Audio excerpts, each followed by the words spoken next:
bicara masalah safety untuk cegah insiden ya Pak ya. Iya. Nah untuk materi minggu ini adalah menjaga jarak gitu Pak ya. Kenapa menjaga jarak dalam berkendara itu sangat penting gitu Pak ya.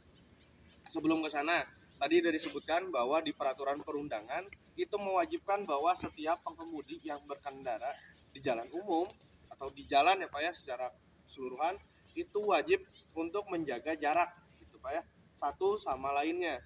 Tujuannya apa? Pada saat kalau di dalam penjelasannya unit di depan berhenti mendadak gitu Pak ya, unit di depan berhenti mendadak, kita dapat mengambil keputusan untuk berhenti ataupun berbelok dari unit tersebut gitu Pak ya. Di dalam peraturan perundangan sudah dijelaskan gitu. Nah, ditambang gitu Pak ya. Kemarin sudah kita sosialisasikan ya Pak, di tanggal 13 ada kejadian tabrak dari belakang unit tersebut gitu Pak ya. Nah, kenapa sekarang kita punya jaga jarak aman ya Pak pada saat beriringan? Di call hauling harapannya kita ingat-ingat dulu Pak ya, ditambang di OB hauling kita punya jarak aman itu 50 meter dulu gitu Pak ya, 50 meter. Kalau untuk di jalan hauling itu 70 meter. Kenapa seperti itu? Itu dari stop distance dan juga ditambah 10 meter gitu Pak ya, dari batas kecepatan maksimum. Jadi kalau ditambang maksimal 40 km, kalau misalnya di call transport atau di call hauling itu 60 km. Ya Pak ya.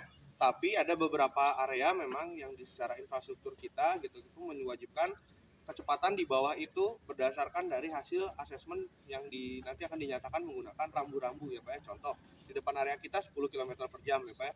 Di Portakem 20 km per jam itu berdasarkan hasil asesmen. Kita tetap mewajibkan untuk kita menjaga kecepatan berdasarkan hasil asesmen itu tersendiri ya Pak ya. Kalau misalnya tidak ada ya kita balik lagi ke batas kecepatan di area tersebut. Nah, kenapa ngambilnya kurang lebih ini Pak ya, kurang lebih 50 meter pada saat kita berkendara di jalan hauling. Anggap saja gini Pak, pada saat kita berkendara 40 km per jam gitu Pak ya. Jadi kalau kita kalkulasikan di dalam 1 detik, berarti unit kita itu bergerak kurang lebih 11,1 meter gitu ya. 11,1 meter. Jarak aman kita itu ada di 40 meter. Berarti kurang lebih kita punya 3, sekian detik ya Pak ya untuk mengambil keputusan pada saat unit di depan kita itu berhenti. Gitu Pak ya. Kita hanya memiliki kita hanya memiliki 3 sekian detik untuk kita mengambil keputusan pada saat unit di depan itu tiba-tiba berhenti mendadak. Pada saat 60 km per jam Pak, kita bergerak kurang lebih 16,6 meter per detiknya. Ya, jadi dengan jarak segitu ya kurang lebih halnya sama Pak.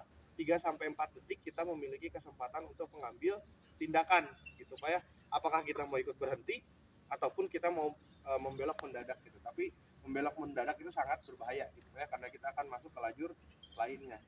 Harapannya unit kita bisa berhenti gitu Pak ya di kecepatan tersebut. Nah, kita cuma punya 4 detik untuk mengambil keputusan. Coba bayangkan kalau misalnya kita tidak menjaga jarak beriringan gitu Pak ya. Kita dalam kecepatan 40 km per jam gitu Pak ya, kita harus jaga 50, kita cuma 10 meter atau mungkin 15 meter di belakang unit tersebut. Otomatis waktu pengambilan keputusan kita itu semakin pendek. Kita cuma punya 1 detik, 2 detik untuk mengambil keputusan. Telat, gagal dalam mengambil keputusan, pasti nabrak. Ya.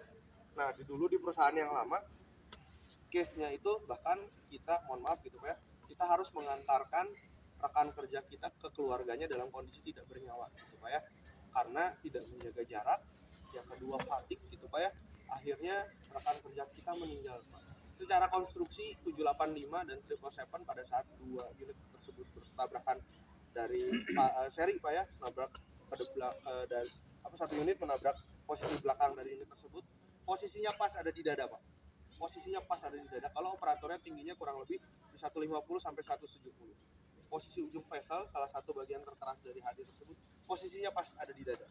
Karena waktu itu di dalam unit kita itu sudah ada in-car kamera, ada kameranya Pak ya. Jadi kita melihat dari posisi operator kita gitu, almarhum dulu itu dimuati, di loading di PT 2000, dia sudah mulai mengantuk gitu ya, terus maju ke depan sampai vessel itu membelah dadanya Pak. Sampai vessel itu membelah dadanya. Kita punya rekamannya dengan jelas Pak ya.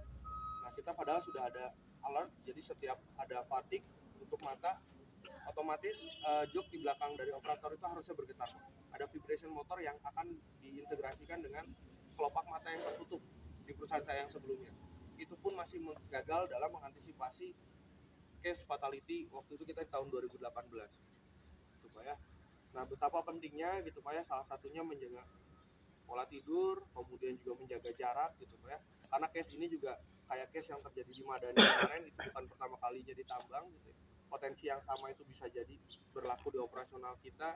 Harapan paling besarnya gitu Pak ya, jangan sampai hal tersebut terjadi di kita. Kita cukup jadi pendengar dan kita mengambil hikmahnya saja Pak dari kejadian tersebut, tapi jangan sampai kita yang diambil hikmahnya oleh orang lain ya Pak, karena ada kejadian yang kita tidak inginkan.